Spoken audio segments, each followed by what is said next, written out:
আমার বয়ফ্রেন্ড নিয়ে আমার যাবি মাইসি দিস নিয়া নো আমার মাফ করে দেন হুজুর, আমার ভুল হয়ে গেছে। আমার বয়ফ্রেন্ড নিয়ে কারাকারি করছে, শান্তিকে দিয়ে আমি আমার বাসায় রাইসাকে আনাইছে, আনানোর পরে একটু রং ধুলাই দিয়েছি। আহারে কি কোন কি রে, তুই নাকি আজকে আমার বয়ফ্রেন্ডের লগে ঘুরতে গেছিলি? তোর কাছে গেছিল তাই তো তুই বিলাবি? তোর বয়ফ্রেন্ড তোর দেওয়ার নেলি, তোর দেওয়ার নেলি আমার কাছে চাইছে। আচ্ছা, অস্থির বাঙালি মেয়েদের অবস্থা দেখছেন, বয়ফ্রেন্ড নিয়ে কামড়াকামড়ি করতেছে। তবে যে যাই বলেন না কেন, বাসায় এনে বান্ধবীকে আপ্যায়নটা করা কিন্তু সেই রকমের ছিল। কি বলেন আপনারা? জামাই, আমাদের বাড়ির জামাই, তোমরা এলাকার জামাই, তোমাদের এলাকার জামাই, নোয়াগাঁওর ছেলে না? জামাইয়ের নাম হলো লারাচারা, রাতে হবে কিন্তু সেই রকম খেলা। কি বান্ধবী রেডি তো? একদল খাইছে আরেক দল খাওয়ার জন্য রেডি হয়ে আছে। নিঃসন্দেহে তুই ঠিক কথা বলেছিস। মিজানুর রহমান আজহারী হুজুরের এই কথা নিয়ে সামাজিক যোগাযোগ মাধ্যমে তোলপাড় শুরু হয়ে গেছে। আরে ভাই, হুজুর তো ঠিকই বলেছে, একদল খেয়ে গেছে আরেক দল খাওয়ার জন্য রেডি হইতে আছে। কথা কি ক্লিয়ার না ভেজাল আছে? স্বাধীনতার পর থেকে শুধু শাসকের হাত বদল হয়েছে, আমরা কিছু পাই নাই। একদল খাইছে আরেক দল খাওয়ার জন্য রেডি হয়ে আছে। কেসটা তুমি ধরেই ফেলেছো। মাশাআল্লাহ, অনেক সুন্দর লাগতেছে ভাই। জিতছেন ভাই, জিতছেন না? আলহামদুলিল্লাহ। মা জিততো না, কারে পাইছে বলতো হইব না। একের মাল, কি কি কি কি কি আরে বলুন কি? একের মাল। আসলে বন্ধু আমার জিতছে, কারণ সে একের মাল পেয়েছে। কিন্তু আমার একটা কথা, বন্ধু আমার একের মাল পেয়েছে নাকি 2 নাম্বার মাল পেয়েছে সেটা বুঝবো কিভাবে? আমাদের তো আর চেক করতে দেননি। মানে এটা কোনো কথা? জল ভরে যাবে ও গোয়ালের জি, কলস খানা পূর্ণ করো না দেবী নদী, কালো মালিক তো কেমন আছেন আপনারা? আশা করি সবাই ভালো আছেন। চলে আসলাম অস্থির বাঙালির আরো একটি নতুন ভিডিও নিয়ে। আজকের পর্বটিও আগের মতোই মজার হতে চলেছে। তো বেশি কথা না বাড়িয়ে চলেন আমরা ভিডিওতে চলে যাই। এই মোহাম্মদ ইউনূসকে যদি না সরানো যায়, ভারতের মঙ্গল নেই। তুমি সাথে সাথে ফোন পার্সোনাল জিনিস দেখানো যাবে না, দেখানো আসলে দেখানো যাবে না। তুমি গুগলে লাস্ট কি লিখে সার্চ করেছো? এটা দেখা যাবে না। আরে তুমি বলো। আমি বলবো না। কেন?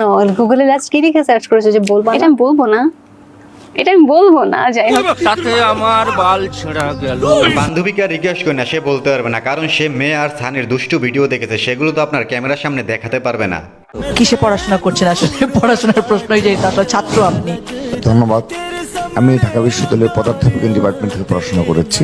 শেষ আপনার পড়াশোনা? হ্যাঁ, পড়াশোনা হয়েছে। ছাত্র এখনো? তারপর গভর্নেন্স স্টাডিজে ভর্তি ছিলাম খুনি হাসিনার আমলে। তার পরবর্তীতে আর তো সেটা কন্টিনিউ করতে পারিনি। তার মানে আপনি এখন ছাত্র না? না, এখন ছাত্র। তাহলে ছাত্র দলের সভাপতি কিভাবে? জি, আমারও আপনার মতো একটাই প্রশ্ন, ছাত্র না হয়ে কিভাবে ছাত্র দলের সভাপতি হয়? আসলে এটা বাংলাদেশ, এখানে সবই সম্ভব। কি বলেন আপনারা?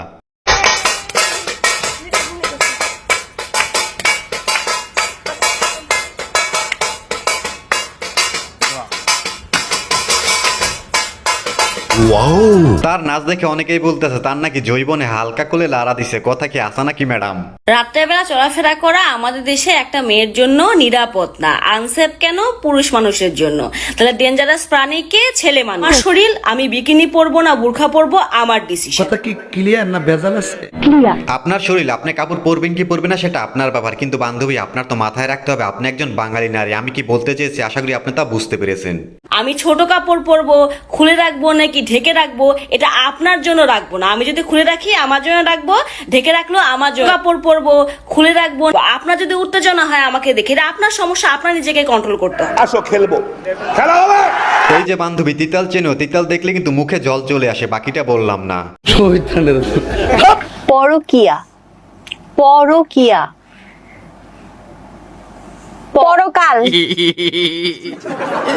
পরকিয়া, পরকিয়া, পরকিয়া, পরকিয়া। তো চলেন এখন আমরা ভারত সম্পর্কে এই ভাইটি কি বলে তা একটু শুনে আসি। শুধু গরু খাওয়ার অপরাধে গত 10 বছরে ভারতে 15 জনের বেশি মুসলমানকে হত্যা করা হয়েছে।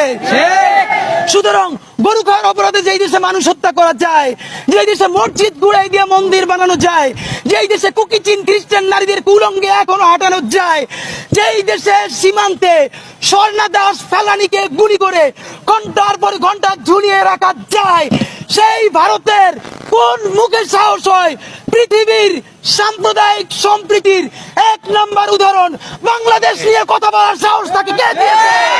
নিঃসন্দেহে তুই ঠিক কথা বলেছিস। ভারতকে নিয়ে কি আর বলবো ভাই, যে দেশের মানুষই খুব একটা শান্তিতে নাই, সেই দেশের সরকারই বলে আবার শান্তির কথা, আবার তারা বাংলাদেশকে নিয়েও কথা বলে। এরা মানুষ হবে কবে রে ভাই? জীবনে কষ্ট সহ্য করা শেখো। তুমি যত কষ্ট সহ্য করা শিখবা, তুমি তোমার জীবনে তত বেশি সফল হবা। তুমি যত কষ্ট সহ্য করা শিখবা, দুনিয়ার কোনো মেয়ে তোমাকে আঘাত করে তোমার দিলটা ভাঙতে পারবে না যুবক ভাইরা আমার। এখন ছোট্ট একটা অনুরোধ, আপনি যদি এই চ্যানেলে প্রথমবারের মতো ভিডিও দেখে থাকেন তাহলে চ্যানেলটি সাবস্ক্রাইব করে আমাদের সাথেই থাকবেন। কালারে পেলে